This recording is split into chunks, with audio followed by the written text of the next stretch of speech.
Seja muito bem-vindo ao primeiro Central do Esporte da UFN-TV, a TV da Universidade Franciscana.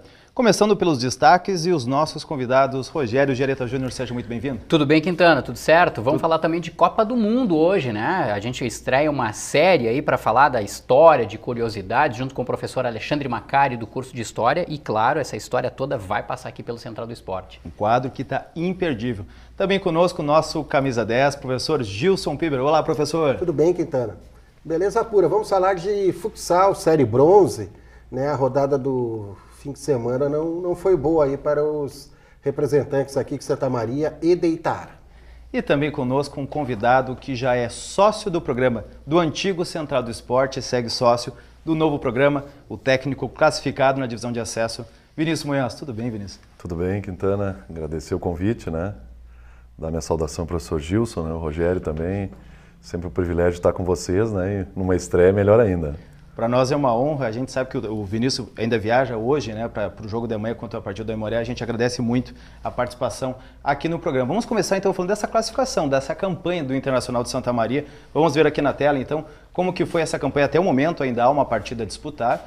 O Internacional de Santa Maria tem 23 pontos, 7 vitórias, 2 empates, 4 derrotas, saldo de gols de 6, porque fez 15 gols, sofreu 9, campanha de 58% de aproveitamento, professor Gilson Piber.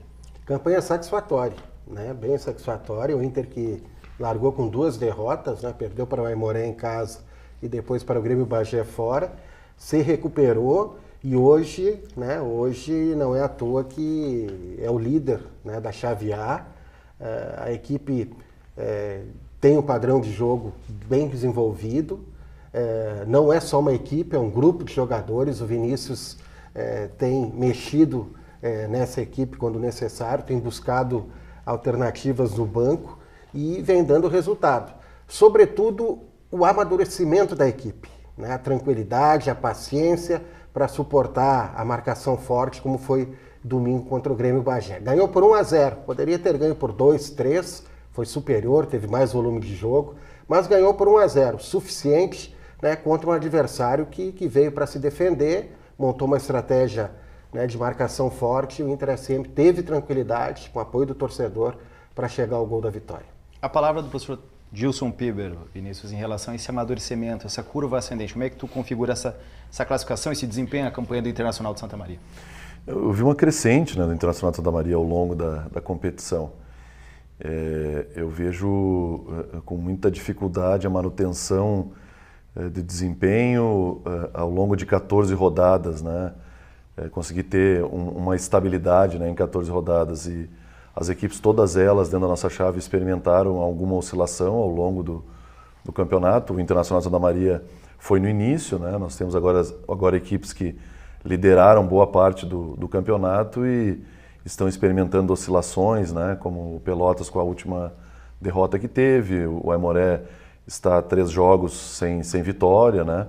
O próprio Bagé, que arrancou bem, já está a 4 também, ou 5 jogos, se não me engano, sem conseguir uma vitória, né? E eu vejo aquelas equipes que oscilaram menos, né, são as que estão chegando mais fortes, né? No caso do Internacional de Santa Maria já obtivemos, inclusive, a classificação, mas é um campeonato duro, difícil, e eu acho que aquelas equipes até o final dessa competição, agora na fase de mata-matas, que experimentarem menos oscilações, né, as que vão conseguir chegar mais forte, né, são as que vão ficar mais perto da classificação, né, para a fase de semifinal, né, no caso do Internacional de Santa Maria, que já está classificado para as quartas, né. Vamos ver então o gol da vitória, né, contra o Grêmio Bagé no fim de semana, que garantiu a classificação do Internacional de Santa Maria. Pode falar então um pouquinho sobre essa jogada, Vinícius? Como diz o professor Gilson Piber, parecia que não ia sair esse gol, o Grêmio Bagé bem retrancado, saiu o gol no segundo tempo.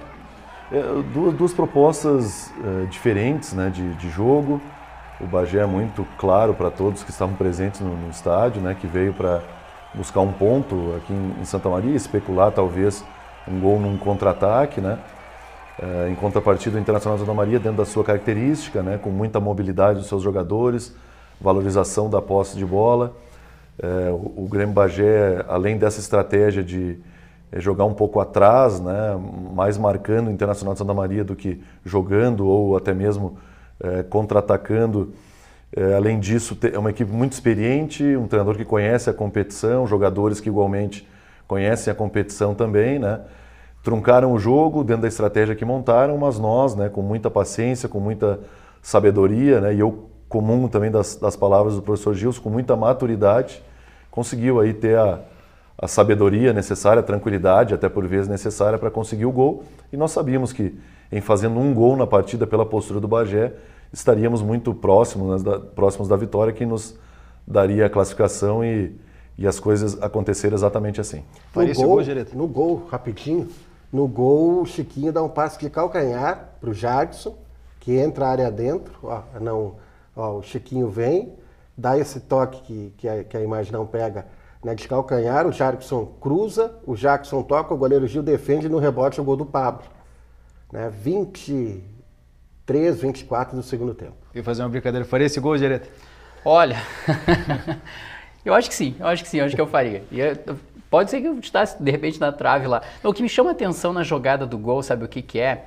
É que a proposta, eu não tive a oportunidade de ver o jogo, sequer ouvir, mas conversando com o pessoal aqui, a proposta do Guarani de Bagé era de se fechar, né, enfim, de segurar, do Grêmio, perdão, e de segurar o resultado. E aí num lance desses, né, dentro da área, onde fatalmente daqui a pouco o atacante pode ficar com o goleiro cara a cara, e a gente está vendo de novo as imagens, a defesa toda parece que parece que fica um deixa para o outro deixa para um, o toque, né? Do Chiquinho Olha só, foi um primor, né? E aí 2 jogadores praticamente dentro da pequena área têm condições de fazer o gol, tanto que o goleiro faz de tudo, né, para rebater a bola, e rebate a bola de fato, mas olha só, 2 jogadores ali, faltou gente 5 na marcação, jogadores, né? Faltou gente na marcação, sabe? Aí eu fico pensando assim, não dá para tomar gol assim, né? Não dá para tomar gol assim, porque se toma um gol assim, a equipe daqui a pouco, o próprio Bagé que chegou a figurar na zona de classificação, acaba ficando de fora, é um momento decisivo. Claro, bom para a equipe do Inter de Santa Maria, que se aproveitou disso e que provavelmente deve ter dedo do técnico Vinícius Munhoz dizer, aproveitem os espaços, aproveitem as oportunidades. Mas não dá para tomar um gol assim, né? Eu ia justamente pegar um gancho da tua fala, Gereta, mas também tem a ver com o cansaço que o Internacional proporcionou à defesa do Grêmio Bagé, a pressão durante todo o primeiro tempo e também insistindo na segunda etapa. O que se falava na rádio, eu não pude estar no estádio Presidente Vargas, acompanhei pela rádio, mas era uma pressão constante do Internacional, onde o Grêmio Bagé já mostrava sinais de cansaço, inclusive na primeira etapa. E como a gente brinca na perna, né, na preparação física, o Inter muito superior ao Grêmio Bagé. É por aí, Vinícius? Sim, eu acho que é um trabalho como um todo, né? Realmente o Otavinho e o Ricardinho vem fazendo um belo trabalho, né? Junto com toda a comissão técnica, no que diz respeito à preparação física. Nós temos, além disso, jogadores com características, né, de movimentação. Já pensamos isso lá quando montamos a equipe, em ter jogador com essas características que venham ao encontro das minhas ideias, né? Como organização do momento ofensivo. E nós tivemos um volume grande de jogo, ficamos durante muito tempo com a posse da bola, o Bagé correndo atrás dos nossos jogadores, né? E quando não se tem muito a bola, como é o caso do Bagé, tu te desgasta mais, né? E àquela altura do jogo, eu já via a linha defensiva bastante desgastada do Bagé. Nesse exato momento, o Paulo Henrique, centroavante, nós estava pronto para entrar, eu iria fazer a substituição, porque entendia que diante dessa dificuldade já de mobilidade da linha defensiva do Bagé, eu deveria colocar jogadores, né, mais inteiros no jogo, né, como foi primeiro o Paulo Henrique, depois o George acabou entrando também, e nós começamos a ter ainda mais vantagem, né?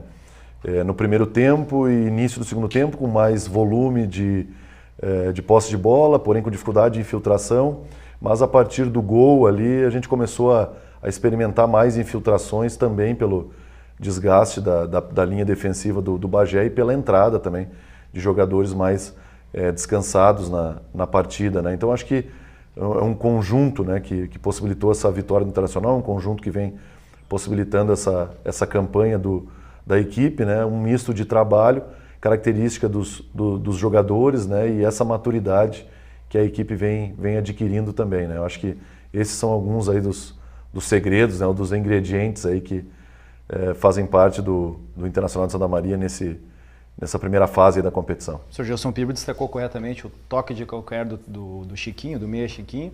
Infelizmente na imagem não apareceu. Falando em imagem, a gente queria agradecer a assessoria de imprensa do Internacional de Santa Maria que nos cedeu gentilmente, mais uma vez, o gol da vitória, o gol da classificação, então, neste jogo realizado no estádio Presidente Vargas no último domingo. Na sequência agora, após essa jogada do gol, a gente vai ver então a tabela de classificação do Grupo A, para mostrar por que o Internacional de Santa Maria já está classificado. A classificação, passa a bola para os senhores para comentar um pouquinho algumas surpresas. Falávamos fora do ar, Gereta, o Gereta disse que pelos últimos anos nem tanto, eu me surpreendeu um pouco a posição do Santa Cruz já rebaixado também, de forma antecipada. E a gente vê agora o Grêmio Bagé fora da zona de classificação, mas podendo novamente reingressar, uma vez que Pelotas e Lajadense se enfrentam nessa rodada. Me surpreende o Santa Cruz até certo ponto pela tradição que tem dentro do Campeonato Gaúcho, e eu volto até a repetir, a gente já falou em programas anteriores, ano que vem o Campeonato Gaúcho completa 100 anos, né? E eu acredito que todas as equipes vão querer jogar. Vai querer ficar de fora do ano do centenário do Gauchão, Vinícius? Claro que não. Não vai querer, né? Olha só. Então, assim, ó, eu acho que todas as equipes vão querer jogar. E aí o Santa Cruz, como uma equipe, né, tradicionalíssima, enfim, né, inclusive já figurou entre os 4 primeiros do Campeonato Gaúcho, vai para a Série C, né? Vai para a 3ª divisão. Enquanto que o Avenida, que é o adversário direto, ficou entre os 4 esse ano, né, professor? Chegou na semifinal da Série A. Né? Então isso sim me surpreende. E me surpreende de certa forma também o Pelotas, porque teve uma arrancada ali, ao que tudo indicava, ia ficar com a primeira posição, mas eis que surge um Inter SM do Vinícius Munhoz, que está aqui conosco, e vai ali grão por grão, jogo por jogo, vence uma, perde outra, empata outra, vence 2 seguidas e ali vai. E tá aí, ó, tá na liderança. Então, o Pelotas me surpreende, e claro, negativamente, daqui a pouco poderia estar na liderança, mas principalmente o Santa Cruz ali com 6 pontos. Só fazer uma rápida observação, o jogo, inclusive, entre o Guarani de Venâncio Aires e o Santa Cruz foi cancelado, né? Na última rodada ele não vai ser realizado. Não vale nada. Porque não vale nada, né? Não muda mais Guarani, não muda mais a posição do Santa Cruz, então não... Santa Cruz já é rebaixado e Guarani não vai lugar nenhum. E eu mordi a minha língua, né? Eu apostava que o Santa Cruz esse ano, né, fizesse um campeonato melhor. Foram 4 temporadas, professor Gilson. Sim. 4 temporadas do Santa Cruz, né, de altos e baixos. Chegou uma época que o Santa Cruz teve que disputar jogo extra, né, com o Santo Ângelo. Exato. No e ano ainda assim, do Rio Grande e do aí Sul. permaneceu. Para permanecer, né? Então, olha, uma frustração muito grande da torcida do Santa Cruz. O Guarani de Venâncio começou bem, mas depois perdeu o fôlego. O São Gabriel se recuperou, né? Verdade. Tava complicada a vida. Estava brigando pelo rebaixamento para fugir. O Bagé aí, ó. O Bagé 6 empates, né? E largou bem, né? Largou bem o Bagé, largou bem, mas agora... é uma equipe que veio da terceirona também. E tá lutando, chega na última rodada com chances de classificação. Não pelas suas forças únicas agora, porque se o Lajadense ganhar do Pelotas, o Lajadense classifica, né? O jogo será disputado em Pelotas. Vinícius, algo a acrescentar sobre a tabela de classificação? Claro que tu analisa o adversário jogo a jogo, confronto a confronto, mas alguma surpresa neste final de fase da primeira, nesse final de primeira fase?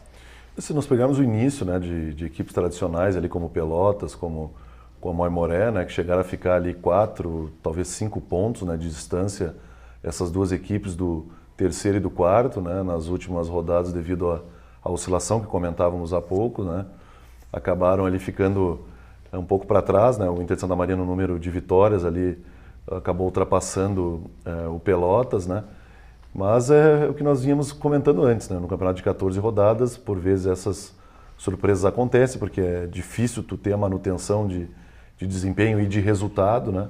Eu até vejo o Internacional de Santa Maria com muito desempenho ao longo de todas as rodadas, mas em termos de resultado, por vezes, é um contexto mais adverso, né? Alguma intranquilidade acaba se perdendo um jogo que outro, né? E essa oscilação aí de Pelotas e de Aimoré surpreendeu, confesso a mim, um pouco nesse momento final aí de campeonato, né? E nós, pela manutenção do nosso desempenho, agora com o resultado, acabamos aí com uma rodada de antecedência na liderança, né? Momentânea, o que valoriza ainda mais o trabalho que a gente vem realizando. Eu acho que do segundo turno nós estamos entre as melhores campanhas, né? Uma derrota, um empate e 5 vitórias, né? Acho que é mais ou menos, e 4 vitórias, acho que é mais ou menos essa a forma que nós chegamos aí a essa penúltima rodada, né? Então isso prova também o crescimento, né, que a equipe do Internacional de Santa Maria teve, fruto de um trabalho. Importante se dizer, eu dizia na minha entrevista coletiva após o jogo do Bagé, que isso que estamos colhendo hoje iniciou em julho do ano passado, em agosto do ano passado, quando teve a confirmação do meu nome para seguir como treinador, né? A partir dali já trabalhamos em contato com atletas, já traçamos o perfil desses atletas, intensificamos essas contratações e esses contatos no mês de novembro e dezembro, montamos uma equipe com pelo menos 2 jogadores em cada posição. adiantamos mais uma vez a pré-temporada, né? Fomos uma das primeiras equipes a começar o trabalho, aproveitamos muito bem, diga-se de passagem, o nosso período de preparação. E eu entendo que agora as equipes que se organizaram melhor e que têm trabalho vão cada vez experimentar mais sucesso na competição, né? E eu acho que o caso mais significativo é o Internacional de Santa Maria, pela organização e o planejamento que teve desde o ano passado. Vamos dar uma espiadinha então no grupo B, porque se o campeonato terminasse hoje, independente também da posição que o Internacional vai terminar, o adversário da próxima fase será desse grupo B, que tem a liderança do Ipiranga, o Tupi, que o Gereta disse que surpreendeu bastante ele na segunda posição, surpreso, né? Muito surpreso. E surpreendeu o rebaixamento do Brasil de Farroupilha. Também, então, praticamente o rebaixado. Também me surpreende, Quintana e tem colegas uma chance aqui. ainda, né? Tem uma chance ainda, ganhando o seu jogo em Frederico Westphalen, né? E torcendo para que o Glória ganhe do Igrejinha. Eu acho que o Glória ganha do Igrejinha agora. Não sei se o Brasil, do Alex Xavier, né, que é ex-zagueiro do Inter SM do Grêmio, na função de técnico, ganha do União lá em Frederico. Mas é quase um caminho sem volta, né? Convenhamos, é quase um caminho sem volta. E também me chama exemplo do atenção... Santa Cruz, é a pior campanha. A pior campanha entre os dois grupos, e a exemplo do Santa Cruz não ganhou um jogo. E professor Gilson Quintana, professor Gilson, Vinícius e Quintana, logo o Brasil de Farroupilha, que no início desse século, ali, né, nos primeiros 10 anos aí, né, do século XXI, chegou sempre a figurar naquele quadrangular, naquela fórmula antiga, né, da divisão de acesso, chegava naquele quadrangular final e dava na trave. Né? E agora o Brasil vai subir e dava na trave, ou às vezes ficava a 1 ou 2 pontos do quadrangular final. Então foi uma equipe que insistentemente buscou muito acesso. Chegou na temporada 2018, claro que, né, houve alguns fatores extracampo que fizeram com que, no caso, com que o Brasil tivesse talvez essa baixa aí. Mas, na minha opinião, acho que é um caminho sem volta, é muito difícil. E é triste ver o Brasil de Farroupilha, com um estádio das Castanheiras, um bonito estádio que tem na Serra Gaúcha, ficar de fora do Campeonato Gaúcho. Mas o Passo Fundo também, hein? O Passo Fundo também é não deixa de ser uma decepção. Pode dar uma até chance, classificar, né? É, mas vai ter que ganhar do Tupi em Criciúmal. E classificando, poderia até mesmo, quem sabe, Exatamente. pode vir a enfrentar o Internacional Santa Maria. Eu quero fazer uma pergunta para o Vinícius Munhoz. Por favor. Tá? Porque eu estou observando a tabela e o quarto colocado hoje é o Esportivo de Bento Gonçalves, que seria o próximo adversário, né, da equipe do Inter de Santa Maria, se terminasse agora. Sabe quem é que treina o Esportivo? O Christian de Souza. O Christian de Souza trabalhou junto com o Vinícius no próprio Esportivo, se não estou enganado, 2008, Vinícius? 2008. Você era preparador físico, ele era o treinador. Ele era assistente técnico e depois acabou virando Recentemente ele passou pelo Paraná Clube, treinando a Série B, né, do Campeonato Brasileiro. E eu sei que vocês dois trocavam informações, conversavam bastante. Se der esse duelo no mata-mata, como é que vai ser para você, Vinícius? Aliás, ainda ficando no esportivo, o esportivo, tal qual o Inter de Santa Maria, também uma das melhores campanhas do segundo turno. Né? Exatamente quando o Christian assumiu, né? Que não perdeu ainda jogos. Exato. Né? Foi determinante a contratação do Christian. Como é que é para você enfrentar o Christian de Souza agora? É determinante, a meu ver, a chegada do Christian, né, para esse bom desempenho do esportivo. A mim, particularmente, não é surpresa alguma, porque durante 4, 5 anos tivemos a condição de trabalharmos juntos. Quando não estamos trabalhando, conversamos quase que diariamente, né? Já conversamos, obviamente, sobre a possibilidade de nos enfrentarmos. O que ele falou para você? Então, de brincadeira, não podemos nos enfrentar agora, deixa para mais adiante, eu vou mais ou menos nessa ideia. Mas a verdade é que a gente não consegue escolher, né, adversários, né? E eu dizia há pouco, enquanto houver chance de brigarmos pelas melhores campanhas, eu acho que é interessante esse desafio, né, por parte do Internacional de Santa Maria. Até porque a gente traria as decisões para Santa Maria. Esses 2 últimos anos, o Internacional de Santa Maria se caracterizou como uma equipe muito forte, jogando dentro do seu estádio, diante do seu torcedor. Todos nós sabemos, né, o contexto e a mobilização que a cidade de Santa Maria tem em momentos decisivos. Podemos esquecer que o ano passado, na semifinal, em Juí, no segundo jogo, tinha 500 torcedores. Né? Então imagina, nas quartas de final, nós conseguindo trazer o segundo jogo para Santa Maria. Né? Obviamente que são 2 jogos, não se pode dizer que vai se classificar pelo simples fato de decidir em casa. Tem o primeiro jogo também. E tem saldo qualificado, né? Sim. Tem saldo qualificado. Sim. Então, eu acho que é importante ficar entre as melhores campanhas para ter esse contexto aí do estádio Presidente Vargas no segundo jogo, embora a gente saiba, né, que é preciso ter o equilíbrio em 2 enfrentamentos nessa fase de quartas de final, mas eu particularmente tenho conversado com os atletas e nós nos mobilizamos muito no sentido de terminar, né, com a melhor pontuação possível e de preferência brigando pelas primeiras colocações, as melhores campanhas aí da competição, fato que está totalmente ao nosso alcance. Só que o esportivo vai ter que passar pelo Ipiranga agora, né? É em Bento. E o Ipiranga vem numa campanha, até o momento é a melhor campanha da divisão de acesso, né? Eu ia dizer justamente isso, que ainda precisa aguardar a última rodada da divisão de acesso, mas o próximo adversário o Internacional de Santa Maria está nessa tela. Dificilmente será o Ipiranga pela posição de primeiro lugar, o Internacional não tem mais como ficar em quarto lugar. Tupi, o Glória de Vacaria, o Esportivo de Bento Gonçalves, o Passo Fundo ainda com uma chance e o União Frederiquense com uma chance ainda muito remota de classificação. Um desses times será o adversário do Internacional de Santa Maria. Sobre essa questão do apoio, professor, dos torcedores aqui de Santa Maria ao Internacional, nós fomos ao Calçadão ontem, eu e o cinegrafista Manuel Vicente, para vermos como está a expectativa dos torcedores, como está o clima diante dessa fase, onde o Inter já consegue antecipadamente a classificação. E eu confesso que eu nunca tinha visto tanta camisa do Internacional Santa Maria pelas ruas do Calçadão. Me chamou a atenção, foi muito fácil a gente conseguir conversar com os torcedores e agora a gente escuta o que eles estão pensando deste momento e a expectativa para o restante da competição. A campanha é muito boa, o time esse ano é um time melhor, um time mais experiente, né? E com certeza esse ano estamos mais próximos, vamos dizer assim, do acesso. Tomara que suba, né? Já faz anos, já estamos na segunda divisão aí, vamos para as cabeças agora. Continuando nesse ritmo, não podemos parar. Só que eu digo, não podemos parar. Continuamos nesse ritmo que está excelente. Eu acho que o Internacional está num processo evolutivo, né? A cada partida o time se encontra melhor, o time está ajustado, tá certo? Aliás, está se ajustando cada vez melhor, né? Então eu acho que é forte candidato ao acesso à primeira divisão. Mata-mata é outro campeonato, entre aspas, né? E manter essa motivação aí que os jogadores estão fechados com o treinador e isso aí, a torcida está apoiando. Ontem já foi o maior número abaixado e vamos acreditar, né? Eu só tenho elogios a fazer o trabalho do Munhoz, né? Porque, na verdade, nós temos jogadores assim, bons, dedicados, mas tem muito jogador que como é que eu vou te dizer, está se doando muito, está havendo uma doação muito grande por parte dos jogadores em campo, né? Associado àquilo que eles sabem jogar, então o time, a tendência é crescer cada vez mais, e como eu disse para vocês, ele é forte candidato, né? Então, manter essa humildade que nós temos indo aí, com certeza nós vamos estar na primeira divisão no próximo ano. Torcedor Vinícius Munhoz com moral com o torcedor de Santa Maria, hein? O pessoal está otimista, né? Não, eu vou até na linha daquele torcedor, eu acho que tem que fazer elogio. Eu quero ver o Vinícius Munhoz fazer uma partida à la Grêmio aí na divisão de acesso. Será que dá, Vinícius? Marcar 5 gols, 4 gols? Talvez possível? Possamos falar disso no terceiro ano, né? Né? Terceiro, quarto ano.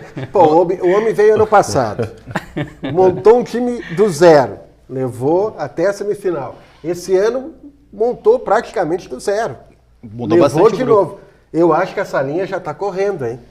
Não tem ligação noturna chegando lá, hein? A linha está correndo, Quintana. Falando em correndo, nosso tempo está correndo também. Eu vou chamar então o próximo jogo do Internacional, o último jogo da primeira fase, e para a gente encerrar então de Internacional de Santa Maria nesse primeiro bloco, falando dessa campanha maravilhosa do Inter, onde obteve a classificação com antecipação, é o jogo que pode garantir a liderança, senhoras, que vocês têm a perguntar ou falar com o técnico Vinícius Munhoz para esse jogo, a estratégia. Último jogo nessa quarta-feira às 13h30 da tarde. Eu acho que é importante pontuar, né? É importante pontuar porque vai tirar pontos do Aimoré e essa pontuação, por mais que o Inter de Santa Maria já esteja classificado, né? Ele vai daqui a pouco guardar uma gordurazinha para nas próximas fases, se algum adversário ficar nas primeiras colocações, ele possa daqui a pouco trazer o mando de campo também para o estádio Presidente Vargas. Evidentemente que se a gente fosse perguntar, Vinícius vai jogar pelo empate, vai jogar pela vitória, vai jogar por quê? Claro que o Vinícius Munhoz vai jogar, né, pela vitória. Mas convenhamos, eu acho que um empate lá também não é mau resultado não, né? Uma vez que a classificação está encaminhada e principalmente se o Pelotas não vencer na rodada. Até porque também, Vinícius, o Aimoré joga por si, né? Mas o empatezinho do Aimoré já garante a classificação. Exato. Né? Mesmo o Bagé ganhando do São Gabriel vai a 21, o Aimoré vai a 22. Agora a gente conhece o Arius. E em casa o Arius vai botar o Aimoré para frente. Vai querer definir logo e administrar o resultado. Como é que se faz para conter isso? Até porque a gente vem atentos também ao que está sendo veiculado pela imprensa lá de São Leopoldo, né? A pressão em se tratando de Aimoré sempre é grande, porque é um dos maiores investimentos, inclusive vinculou 4 ou 5 jogadores, ainda quando o Gauchão estava em andamento, né? Vinculou, fez contrato com o Aimoré e o Aimoré cedeu esses atletas às equipes do Gauchão e depois ainda fez contratações, né? Então deve com certeza estar entre as maiores folhas de pagamento e os maiores investimentos da divisão de acesso. Então, sempre que se fala de investimento, a cobrança na proporção. E é o que a gente vem acompanhando lá do noticiário de São Leopoldo, né? E por tudo isso eu não espero nada diferente do que um confronto de bastante dificuldade, né? O ano passado nós experimentamos dificuldade lá, não podemos esquecer que o Aimoré foi a única equipe que venceu o Internacional de Santa Maria até o momento, levando em consideração os 2 anos, né, que aqui estamos à frente do trabalho, né? Então por tudo isso eu não espero nada diferente do que um confronto de muita dificuldade. Agora, o Internacional de Santa Maria evoluiu, né?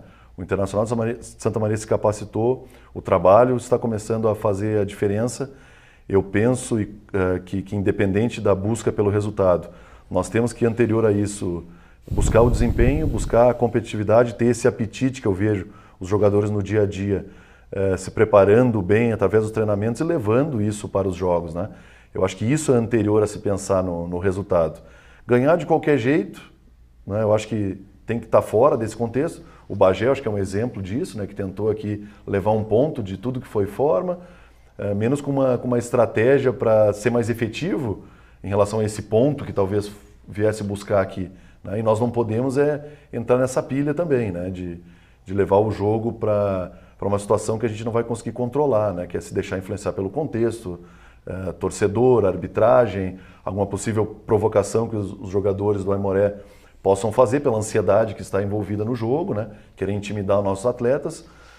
A arbitragem amanhã é do Anderson Farias, né? Que é um dos árbitros referências aí hoje do Rio Grande do Sul, então nos dá também uma tranquilidade pela qualidade da arbitragem desse profissional. Então nós vamos viajar lá para São Leopoldo hoje pensando única e exclusivamente em desempenho, em organização e guardar muita energia para aquilo que nós podemos controlar, né? Que é a nossa organização, que é o conhecimento do adversário, que já fizemos o estudo, né? Porque eu acredito que isso é que vai fazer a diferença a nosso favor. Tudo que não envolver isso a nós não interessa, né? E eu tenho conversado muito com os jogadores nesse sentido, de poder se envolver com aquilo que controlamos, né? E é o treinamento e a preparação, e é isso que eu espero do grupo de atletas para amanhã nesse jogo. Maravilha. O último recado do Dia Internacional de Santa Maria, ainda neste bloco, é o jantar em comemoração aos 90 anos da instituição, que será realizado no dia 16 de maio, às 8h30 da noite, no CTG CPF Piá do Sul. E no dia 17, Santa Maria faz 160 anos. Verdade, um dia antes, ou seja, um dia antes do feriado, o pessoal vai poder comemorar com o Inter na terça-feira, aliás, na quarta-feira e na quinta-feira. Na segunda-feira, o Periquito fez 106 anos. Parabéns, então fica o registro, parabéns ao Rio Grandense. E esse jantar, os ingressos estão disponíveis na diretoria do clube e também com os diretores ou quem for amigo do técnico Vinícius Munhoz, está garantido também o ingresso para esse jantar festivo na quarta-feira. Brincadeiras à parte. Professor, continue conosco, por favor, que no próximo bloco nós temos estreia aqui no Central do Esporte, História das Copas, um quadro muito especial e também ainda hoje, futsal. Não saia daí.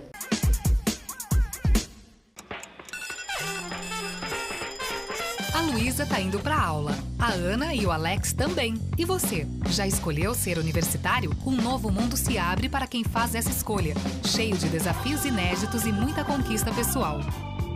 Para fazer essa escolha, basta fazer o vestibular em 1º de junho. As inscrições vão até 8 de maio no site universidadefranciscana.edu.br. Universidade Franciscana. Somos universidade. Somos você.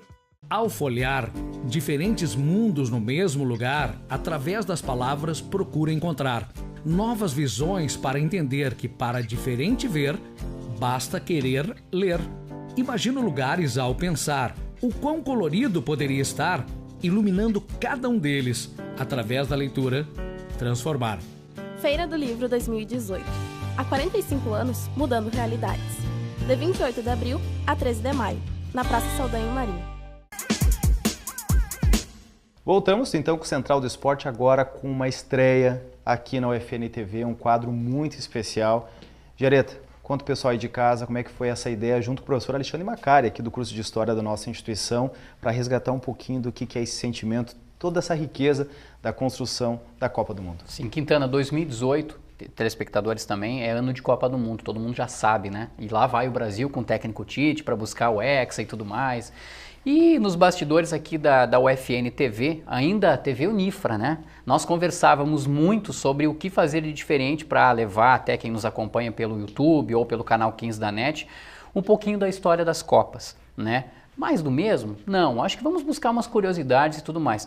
E aí surgiu a ideia também de, poxa, eu acho que nós podemos aliar a UFN TV com o curso de História da Universidade Franciscana, né? E coincidentemente, lá está o professor Alexandre Macari Ferreira, que gosta muito de esporte, que gosta também de Copa do Mundo, inclusive é um gremistão, né? Torce muito pelo Grêmio e tudo mais, deve estar faceiro, inclusive, pela atual fase do time.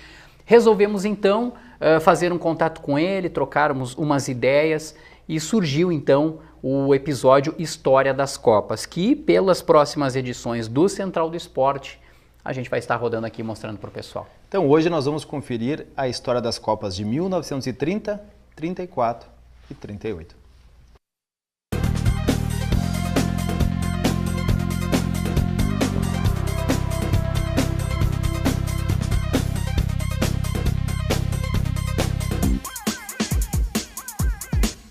Olá, amigos do Central do Esporte. Esta edição marca a estreia do quadro História das Copas. E pelas próximas edições estaremos juntos. Nossa primeira volta ao passado traz as 3 primeiras edições da competição criadas por Gilles Rimet e por Henri Delaunay. A FIFA, desde sua fundação em 1904, sempre teve por intenção criar uma competição entre nações. A Federação Inglesa, uma espécie de mãe do futebol, sempre foi contra, muito provavelmente por questões de vaidade. Mas após o sucesso do esporte nas Olimpíadas de 1924, a ideia ganhou força, tanto que 4 anos depois, em 1928, a organização decidiu que a primeira Copa seria disputada em 1930 e no Uruguai, já que nossos vizinhos, charrúas, eram os atuais bicampeões olímpicos. Politicamente, no entanto, o mundo vivia a quebra da Bolsa de Valores de Nova York. A crise econômica fez com que muitos países desistissem do torneio. Com isso, a Copa de 1930, no Uruguai, teve apenas 13 seleções, sendo apenas 4 delas da Europa. Cabe lembrar aqui que todos os jogos da Copa de 1930 foram disputados em Montevidéu. E o Mundial estreou balançando muito as redes. A média de gols foi de quase 4 por partida. Na decisão, Uruguai e Argentina decidiram o título, mas antes mesmo do jogo rolar, uma grande polêmica marcou a primeira final da Copa do Mundo. Nem uruguaios, nem argentinos aceitaram jogar com a mesma bola durante os 90 minutos. O empate só terminou quando ficou decidido que se usaria a bola argentina no primeiro tempo e a bola uruguaia no segundo. E até que o empate fez certo sentido, pois no primeiro tempo os argentinos venceram por 2-1. E os uruguaios viraram o jogo para 4-2 na segunda etapa. Claro que cada qual com a sua bola, ou seja, muito tranquilo para cada uma das seleções. E onde entra o Brasil nessa história toda? Bom, o Brasil vivia problemas políticos. O nosso país era governado por Washington Luiz, aquele que seria o último presidente da política café com leite, antes da Revolução de 1930. No futebol, não vivíamos um clima diferente. As rivalidades entre a Federação de São Paulo e do Rio de Janeiro fizeram com que o país fosse para o Uruguai com uma seleção formada em sua maioria por jogadores cariocas. Em Montevidéu, perdemos para a Iugoslávia na estreia e ganhamos da Bolívia. Ainda assim, ficamos fora da segunda fase. O Uruguai campeão, e não é à toa que eu estou com essa camiseta em homenagem aos nossos irmãos, Argentina vice, Estados Unidos em terceiro e Iugoslávia em quarto, foram os primeiros colocados da primeira Copa do Mundo de futebol.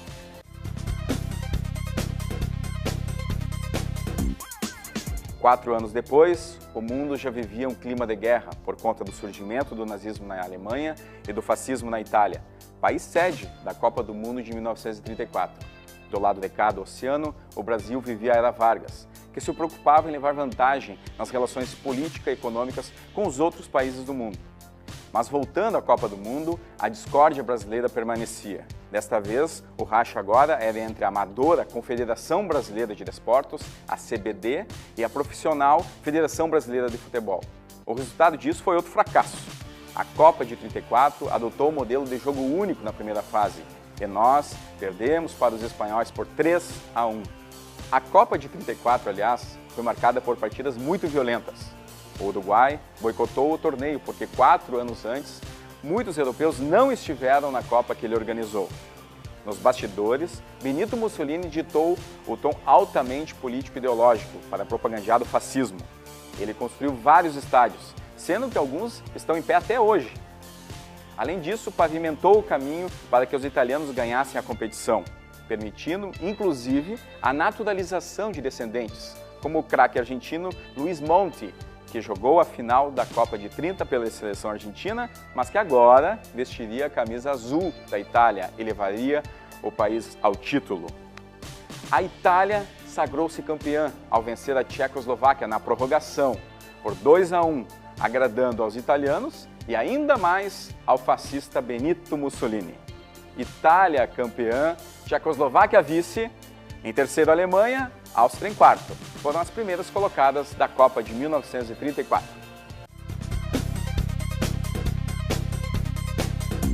O clima de tensão também era evidente na Copa de 1938. O mundo assistia estarrecido à Guerra Civil Espanhola, enquanto a Itália queria fazer frente à Inglaterra e à França no plano de poder colonial sobre a África. A Alemanha, após a derrota na Primeira Guerra Mundial, já demonstrava sinais de força militar e de mobilização com a realização das grandes Olimpíadas de 1936 em Berlim.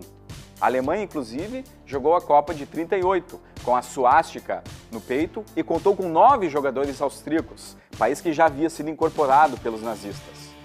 No Oriente, a situação também estava complicada, com a ascensão japonesa sobre a China. E o futebol? Bom, o futebol, na figura de Gilles Rimet, ainda assim encontrou fôlego para a realização da Copa do Mundo. Não por acaso, ele, francês, definiu a própria França como país sede, em uma decisão que desagradou os argentinos por completo. Nossos vizinhos queriam um rodízio entre os países, o que não foi respeitado. A média de gols da Copa de 38 superou os 4 por jogo, mas a média de público foi a menor que as Copas anteriores, sendo um forte sintoma do clima de guerra que se avizinhava. Pela primeira vez, o Brasil foi com sua força máxima, terminando em terceiro, com o artilheiro e melhor jogador da Copa, Leônidas da Silva. Fomos eliminados pelos italianos na semifinal, com o craque Leônidas fora das melhores condições físicas e por conta de um pênalti infantil de Domingos da Guia. A Itália sagrou-se bicampeã, vencendo por 4-2 a Hungria na decisão, mas, infelizmente, vivíamos um mundo em que a política derrotava o esporte e o espírito de união proclamado por Gilles Rimet. Itália campeã, Hungria vice, Brasil em terceiro e Suécia em quarto. Foram as equipes melhores colocadas na Copa do Mundo de 1938. Eu volto na próxima edição, pessoal do Central do Esporte. Um forte abraço!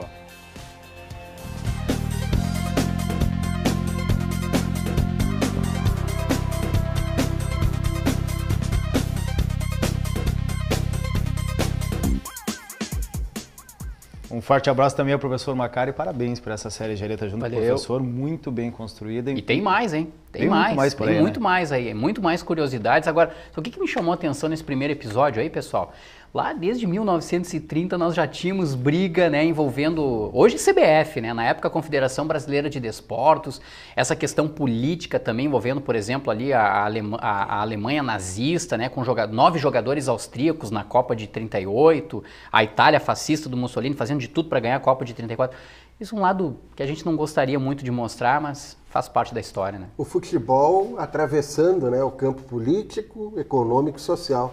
Por isso que rende pesquisa. Com certeza. Também. Futebol também é cultura. Eu ia dizer, é um material histórico, com certeza para ser usado em sala de aula. E parabéns o Macari. E o Jareta pela ideia também que ambos discutiram lá e vai render professor. Muito ainda. E a questão da mobilização do público, né, também me chamou bastante atenção, ali, dos estádios sempre lotados, né, a quantidade de pessoas que se envolvem, né, sempre que é ano de Copa do Mundo, né. Embora, como o Jareta falou, não tem como se separar essa questão política, eu ouvia há pouco na Rádio Gaúcha, alguns dias atrás, das ameaças terroristas à Copa da Rússia, né, pela essa questão de combate entre Rússia, né, com os Estados Unidos. Que sempre... Já disputou uma Olimpíada, né? Eu estive na Rússia, na Copa do Mundo Sub-20, em Moscou. Em Moscou. É um país que gosta muito de futebol também, né? Mas sempre fica essa preocupação por esse envolvimento político, esse oportunismo que a política tem em torno do esporte, né? Em se aproveitar de grandes eventos como Copa do Mundo ou Olimpíadas sobre essas ameaças, né? Talvez não nessa época ainda não a questão do terrorismo, mas infelizmente hoje fazendo parte, né, do nosso cotidiano, embora, como eu falei, muito público nos estádios, né? Já desde dessa época aí, o que prova aí o grande movimento social, né, que se tornou o futebol com o passar dos anos, né? Muito interessante isso. Maravilha, no próximo Central do Esporte você confere mais um novo episódio da história das Copas e você também pode conferir, é claro, no nosso canal do YouTube, o FN TV, onde ele vai rodar tanto dentro do Central do Esporte como de forma separada para você poder aproveitar e rever várias vezes este novo quadro, belíssimo quadro, História das Copas. Nós voltamos no próximo bloco para falar de futsal. Fique conosco!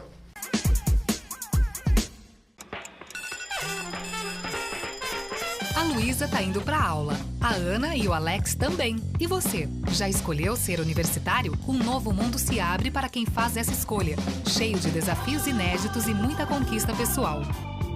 Para fazer essa escolha, basta fazer o vestibular em 1º de junho. As inscrições vão até 8 de maio no site universidadefranciscana.edu.br. Universidade Franciscana. Somos universidade. Somos você. Voltamos com o programa Central do Esporte, agora falando de futsal. Professor Gilson Piber, a última rodada não foi muito positiva para os times aqui da nossa região, né? Não foi, né? A UFSM foi a São Cepé, time da universidade, perdeu para o La Máquina por 6-2 e o time de Itaara, né, acabou perdendo para a Serad lá em São Borja por 3-0. União Independente folgou, né, e passou em branco, então, tanto a universidade como a equipe de Itaara, nessa rodada de um grupo equilibrado, né? Um grupo equilibrado que apenas 5 equipes vão chegar à classificação para a segunda etapa do campeonato. O Rogério Gereta Júnior entrou em contato com os treinadores das equipes aqui da região e o Gabriel Prank retornou, treinador do time da universidade, falando então sobre esse desempenho no último fim de semana e projetando já a próxima rodada. Em seguidinha, a gente mostra daí o quadro de classificação das equipes. Boa tarde a todos. Sempre um prazer aí estar participando do programa. Obrigado mais uma vez pelo convite. Então, a equipe da UFSM, né, na Série Bronze 2018, teve 2 resultados negativos aí na estreia, né? Um empate em casa contra a equipe de Itaara e uma derrota fora de casa agora nesse último sábado contra a equipe do La Máquina em São Cepé. Então foram 2 jogos bastante difíceis, né? Uma dificuldade que a gente esperava, mas a gente esperava superar essas dificuldades e sair com melhores resultados, né? Mas o que dá para falar também é que o desempenho da equipe está melhorando. No primeiro jogo nosso desempenho foi muito bom, no segundo, em boas partes da partida também foi um desempenho muito bom, né? O que nos deixa feliz aí com relação ao trabalho que a gente vem desenvolvendo. O que a gente espera aí nas próximas semanas é que a evolução continue, né, e que a gente consiga aí ao longo do campeonato conseguir os pontos aí que nós perdemos aí nessas primeiras rodadas, tá? Então a confiança no trabalho é o que a gente tem priorizado aí e tem acreditado bastante nisso agora nessas primeiras semanas aí com esses resultados, tá? Obrigado aí pelo convite, valeu. Forte abraço ao Gabriel Prank. Eu tenho esperança que a UFSM consiga a recuperação já contra a Serad agora, que é uma equipe qualificada também, porque o time está mais tranquilo, está tocando mais a bola, aquela afobação, né, de buscar o resultado e o nervosismo da desvantagem, eu acho que isso ficou para trás. É uma caminhada, é uma retomada, uma mudança de estilo, então eu acredito que a UFSM possa lutar aí contra os seus adversários e lograr êxito alcançando a classificação. Vamos ver a tabela de classificação. É porque é o segundo ano, né, da universidade. Aí passou aquela ansiedade, terceiro ano aí passou a ansiedade, né? Enquanto vocês analisam a questão do desempenho, eu vou mostrar aqui por enquanto a tabela de classificação, que a gente tem depois na sequência, então, a tela dos próximos jogos. A gente vê que o time de São Borja, a Sociedade Esportiva e Recreativa Amizade, está na liderança com 7 pontos, e também a Associação Futsal de Itaqui, que venceu no fim de semana o time de Itaara. União Independente está em terceiro, mas como o professor Gilson já salientou... Itaqui ganhou fora de casa de Santa Vitória do Palmar. Foi a Serad que ganhou do time de Itaara. Isso. E como o professor Gilson Piber já salientou, a União Independente folgou, mas mesmo assim se mantém na terceira colocação. A Máquina ganhou os 2 jogos em casa, hein? Então, fazendo valer o fator local. Nesse momento, pelo menos, o time de Itaara ainda estaria na zona de classificação, né? Empatou com a UFSM, ganhou do La Máquina e perdeu para o Serad. De fora, por enquanto, o Esporte Clube Gaúcho de Tupã, ganhou o clássico do Figueira. Universidade, Santa Vitória e o Figueira. Bom, a gente vai agora... Vai ser boa essa disputa. Olha, vai ser uma disputa muito interessante. A próxima rodada do futsal será realizada no sábado, todos os jogos, a partir das 8 horas da noite. A gente roda agora para você de casa quais são os próximos jogos, então, da Série Bronze de Futsal do Grupo 2. O Esporte Clube Gaúcho de Tupã, então, enfrenta o time de Itaara, esse jogo realizado em Tupã. A Associação Futsal de Itaqui, o jogo será em Itaqui contra a União Independente. Que jogo, hein? Castelão lotado, sábado lá em Itaqui. E a Universidade recebe em casa, a única partida realizada em Santa Maria, o Serad de São Borja. Chama a atenção como a fronteira é forte, leva a sério esse futsal. E agora tem a rivalidade ali com São Borja e Itaqui na Série Bronze. E já temos Uruguaiana na Série Uruguaiana ganhou no final de semana de Bento Gonçalves, tinha empatado em casa com o Sobradinho e agora ganhou lá na Serra Gaúcha. É a fronteira oeste levando a sério essa Série Bronze Futsal, pessoal. Vamos agora então ouvir o técnico Henrique Braibante, que folgou no fim de semana na última rodada, mas entra em quadra então agora enfrentando uma pedreira, né, professor Gilson? Lá, olha, teste de fogo para o time de Itaqui na fronteira oeste. Tudo bem, pessoal? Aqui quem fala é o Henrique Fortes, treinador do União Independente. Comentar um pouquinho sobre o início do União na Série Bronze, né? Jogamos 2 vezes, folgamos na terceira rodada. Primeiro jogo, estreamos fora de casa contra a equipe do Gaúcho de Tupã, né? Num jogo difícil, onde a equipe de Tupã estava estreando na competição, muito motivada, né, para conseguir um resultado na frente do seu torcedor. E o União querendo já fazer os seus 3 pontos, né? Então a gente fez uma primeira partida bem concentrada, jogamos de forma inteligente, digamos assim, pois que a gente soube sofrer também alguns momentos do jogo, já que a quadra é uma quadra com dimensões menores e aí se torna um jogo muito vivo, né? Acho que foi uma partida muito boa, né? A gente conseguiu vencer por 4-1, tivemos a maturidade de saber construir o resultado, isso é muito importante, principalmente no início da competição, né? E a segunda partida a gente estreou em casa, na segunda partida, porém estreia em casa da equipe do União, frente ao seu torcedor, um público muito bom, né? A gente já ficou contente com o número de pessoas que foram lá nos prestigiar, foram lá dar uma força para a nossa equipe. Também conseguimos sair com a vitória, a equipe de Santa Vitória do Palmar, a ATF. Também num jogo onde a gente não conhecia muito o adversário, por também a equipe está estreando na Série Bronze, né? Mas a gente superou essas dificuldades iniciais, né? Propondo bastante o jogo, sabendo ler muitas vezes, né, a proposta do adversário. Isso aí mostra que a gente está conseguindo, né, essa maturidade que eu venho falando, que é a equipe saber se comportar em vários momentos que o jogo nos proporciona, né? Naqueles momentos mais difíceis a gente também saber passar por eles. Então estou contente com o início de trabalho, estou contente com os resultados também que acompanham o nosso desempenho, e agora a gente vai para uma partida muito difícil, né, contra a equipe de Itaqui, uma equipe que a gente sabe que é muito competitiva, uma equipe que quer muito também mostrar para o seu torcedor que Itaqui reviveu agora, né, os grandes momentos do futsal, que sempre foi uma equipe muito forte, uma região onde se apoia muito o futsal também, né, e muito obrigado pela participação.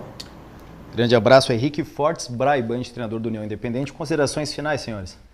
Olha, eu vou fazer um trocadilho rápido, com todo respeito ao Henrique, mas que a equipe dele vai ter que ser muito fortes lá, hein, para conseguir essa vitória, porque não vai ser fácil não, hein, um jogo rápido. Legal, desejando boa sorte, Quintana, para a equipe do Inter de Santa Maria, né, nessa rodada. Se empatar tá tudo tranquilo ainda, vai seguir, se vencer melhor ainda, né, acaba acumulando uma gordura já para a próxima fase ali, para não sofrer com a questão do mando de campo. E é isso aí, vamos ficar na expectativa para ver como é que os comandados do Vinícius Munhoz vão se comportar aí nas próximas rodadas. Eu digo nas próximas rodadas porque tem pelo menos mais 3 jogos ainda, pelo menos, né, mais 3 jogos. Sr. Gilson Piber.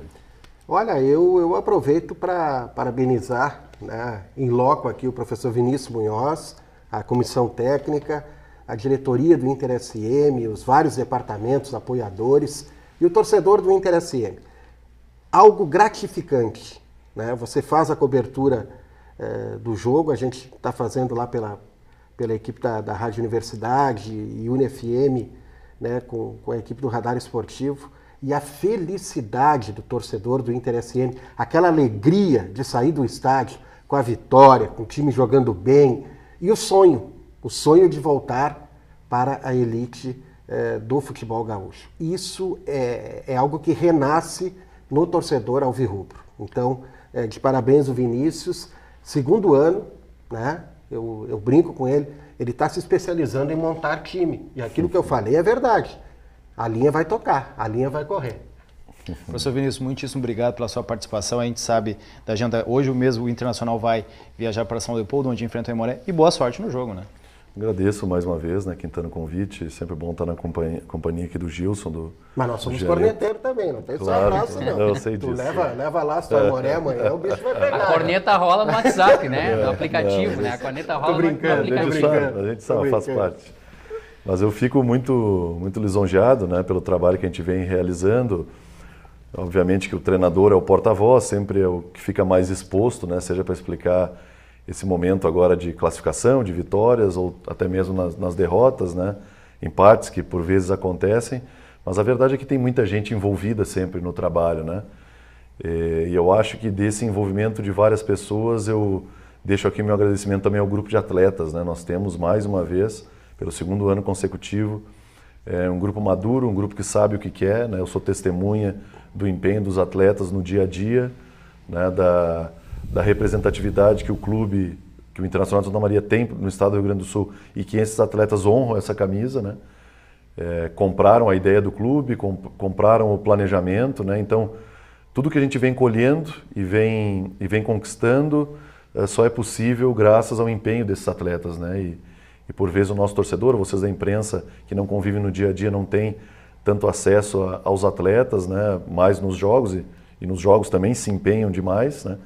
Então eu deixo o meu agradecimento ao grupo de atletas, né, e que a gente possa seguir se empenhando, né, seguir se dedicando, porque eu vejo ainda espaço para melhorar e isso é proporcional à nossa capacidade de entrega e de entender que ainda é preciso melhorar, né? Não é porque estamos tendo vitórias ou estamos classificados que não é necessário melhorar. Eu tenho conversado muito com o grupo nesse sentido, né, e isso é que vai definir aí a nossa sorte, né, na próxima fase ou até mesmo nesse jogo que está mais próximo contra o Aimoré, né? E eu confesso que tenho me empenhado muito junto com a comissão técnica e os jogadores para não deixar esse momento passar e o empenho, né, seguir acontecendo para ocuparmos o espaço na proporção do potencial que esses atletas têm.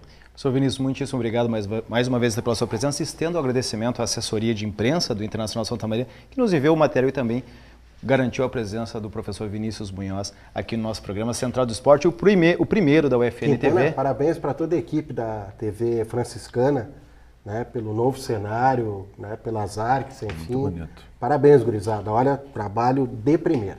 Muito nos honra, professor. Muitíssimo obrigado. Estendendo os parabéns então a toda a equipe. Muito obrigado, senhores. Obrigado aos nossos telespectadores. Não deixem de acessar e conferir nossas redes sociais pela internet. Voltamos na próxima semana. Tchau.